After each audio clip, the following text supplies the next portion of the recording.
Okay, so this here is Mulder. She is a black vulture. Typically what you'd find here in Arizona in the southwestern United States are turkey vultures. They have a brown body and a red head. Mulder here, she has a black body, and in a second you're going to see she has white silvery wingtips that are gorgeous and that allow her to fly for hours on end. She has a 4-foot wingspan. It is amazing. Come on, Mulder, you want to show off how great you are? There we go. Look at that 4-foot wingspan. And again, they can fly hours on end, and they use hot pockets of air called thermals. So as she's flying around, what do vultures eat? Do you guys know? Go ahead and shout it out again. Meat. Meat. They eat dead things. Carrion is what it's called. So you'll notice Mulder here also has this bald head on her, which, you know, may be a little off-putting for some people, but she needs that bald head, because if she's sticking her head in carcasses, she doesn't want to get it all dirty. Does anyone here have a bald head? Do we have any bald people in the audience? Maybe a few people? Well, if so, you guys are making bald beautiful, just like Mulder here. There we go, sweetheart.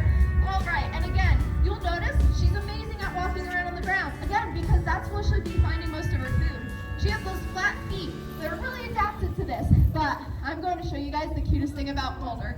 Have you ever seen a vulture run? No? Do we? All right, so I'm going to go ahead and demonstrate how vultures run. Come on, Mulder. Let's take it this way. Look at that little waddle. Oh my goodness, that is amazing. Good job, sweetheart. All right, and now we're going to go ahead and send Mulder home, but I'm going to tell you a few more things about her. The thing is, she is a superstar of our ecosystem. So, the thing you can't see about her is her stomach acid. It is very, very powerful. It is the battery acid of the wildlife world. So again, we kind of alluded to it earlier. They are able to take out a bunch of nasty diseases from our environment. So rabies, botulism, all those gross things that rabies vectors can actually get. And it looks like she is on her way home, so I'm going to go ahead and get set up for her next animal. And it looks like this log was moved a little bit, so I'm actually going to go ahead and move this to the right place over here. There we go. And all right, our next animal is a rabies vector species. So we want to make sure of this next animal that's going to be coming out. It looks like Mulder is nice and home. So are you guys ready to meet the terrifying, the vicious flower? Hi, sweetheart. Even terrifying animals need to take a nap every once in a while, right? Hi, sweetheart. Oh, is it a little cold out here? For those of you who can see her, what is she?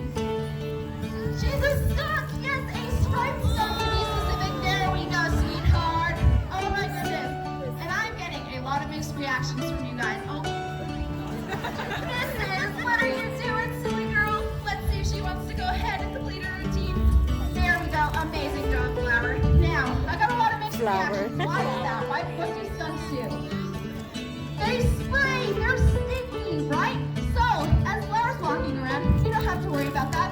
But she's demonstrating right now how amazing skunks are at finding food. They have an amazing sense of smell and hearing, but their eyesight is garbage. So right now, what Flower's doing is sniffing around things. So you can see right now she's in a flower pot. What are some things you might find in a flower pot? Dirt, bugs, yeah, grubs, all that good stuff. So that's why skunks may be getting into your flower pot in your gardens, you know. You may not really be a big fan of that, but the thing is, skunks also take care of a lot of those pests you don't want in your neighborhood. So wasps, cockroaches, all that nasty stuff. Flower and skunks here, they like to eat those things. I'm going to direct her and show you guys how easy it is for skunks to eat out of your cat dishes. So if you guys don't want them around, the main thing you want to do is to actually pick up those cat dishes and those dog dishes at night to make sure that skunks won't be getting into them because they are nocturnal. So I'm going to ask you guys over here as I'm walking around, how far do you think a skunk could spray? It's really important for you guys right here. Go ahead and shout it out. I heard one guess. 30 feet. They can spray a little less than that. So skunks can actually spray anywhere from 10 to 20 feet. So I'm going ahead, and it looks like she found a little piece of her food. I'm going to go ahead and give her the signal. Now, from about right there to over here is our splash zone. So I want everyone to raise up their arms, and on the count of 3, Flower. 3, 2, 1. I'm kidding. I'm not going to have her spray, you guys. That would be awful, right? And they have that really sulfuric oil-based spray. So it stays in you for a while. And you can see Flower here is a very comfortable skunk. Her tail is down, her fur is down, but if she was feeling intimidated, intimidated, she would go ahead and dash you. And then she would run away. Top skunk speed right here, folks. And again, you can see she is very comfortable. But after a long day of foraging and looking for that food, Flower here is going to go ahead, find her last piece of food, and then there she's going to do a skunk's second favorite thing, which is sleeping. So Flower here has this log, and skunks typically live in things like burrows or logs, things that are enclosed. So again, after a long day of foraging, we're going to see if Flower can make it home. Let's see. She's going to do her little run today. Oops, obstacle. All right, there we go, Flower. Thank you so much for demonstrating how amazing skunks are. There we go. Thank you, guys. She thrives on the applause. All right, and now that Flower's nice and secure, we're going to move on to our next animal, who's also from North America. Getting that amazing spin she has. What you guys might also notice that really is that she's reaching up and she's feeling trainer Hannah's hand. And that's not just because they have a great relationship, that's also because raccoons have an amazing sense of touch. So just to put that into perspective for you guys, Girly here can smell an acorn 2 inches beneath the soil, and she can hear an earthworm moving, again, beneath the soil. Her sense of touch is 4 to 5 times greater than that. So she can essentially see with her hands, and as she's exiting, you're gonna notice she has that swagger and a wagger, even being a little bit old. But Girly here has a very special story. So, raccoons in the West, well, so she is an old lady. Yes, and she actually started out on exhibit with our other raccoons, Calvin, Winston, and Hobbs. You guys may have seen them. But being an old lady, when Winston came in, over here the Livingston Sirocco, coming in hot, showing what he does best, which is hopping on tree branches. There we go, bud. Amazing job. You guys actually want to turn around so we can show the folks on this side too. Awesome. Let's see if he wants to make it to the other fruit tree, Hannah. Faster than a cheetah. Let's see. Oh, he likes the sun. That's what it is. There we go. Amazing job, guys. Thank you. Let's get a round of applause for our volunteers. That was awesome. So again, as Hannah brings him over to this table, you'll notice he has those really pretty blue and green colors, which again allows him to blend into the jungles of Africa. But as he's climbing this vine, you'll notice he's using those really long toes of his, but he also has a really neat trick up his wing. There we go. All right, and I'm going to go ahead and fly him back to Hannah, and I want you guys to shout out what color you see. There we go. Red. You haven't seen it yet?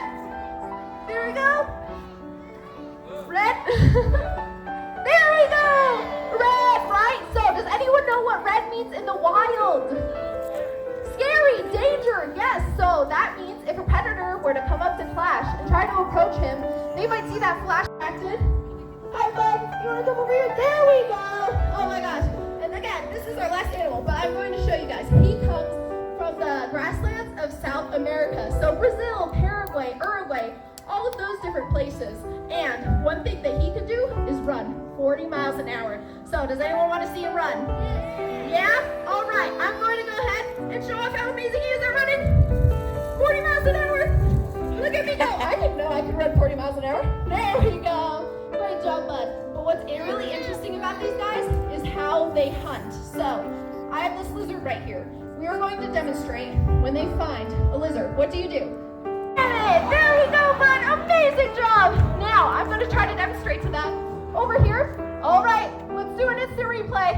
Again, he does this so he can tenderize the bones, and he's going to take a small lizard or snake to rock and slam it. There we go, bud. That was an amazing job. And now I will be taking it back over to trainer Sylvia, but that was the last animal in our show. But I do want to let you know, in a few minutes, we will be bringing out another animal on the stage, and also at 1:30 there will be an honor feeding over.